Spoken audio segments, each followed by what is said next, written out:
енді күліп қояйыншы, аяқ болсын, сирақ болсын депті ғой, бірақ аяқтың өзінің тырнағының өзінің күтімін күтіп отырмасаң, тіпті екі аяғында мына бақайдардың арасын тазалап отырмасаң болмайды ғой. Мысалы үшін жуған кезде де осының бәрін біз тазалап жуамыз. Тағы да ақыл айтып отыр деп айтпаңыздар, өзінің күтімі жайлы мақтанып отыр деп айтпаңыздар. Жалпы бұл мақтануға да тұратын дүние. Неге мақтанбасқа барыңменен? Істеп жатқан ісің болса көрсетіп, неге мақтанбасқа?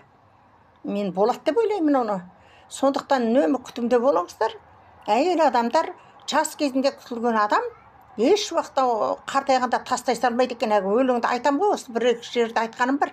Жас кезінде салған әнді қартайғанда айта алмайын деп, емсең деп апаларымыз өлең айтып отыр ғой әлі.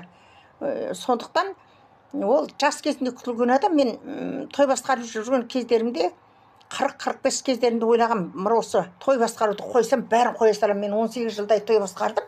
Сонда тастай салам да бәрін қоям деп. Жоқ, олай болмайды екен. Өйткені сен көзіңді ашқалы, сен өзің күтімде келе жатқан адамсың. Енді вдруг соны тастап кетеді дей, мен ішіп кеткен жоқпын. Мысалы үшін бала шағам аман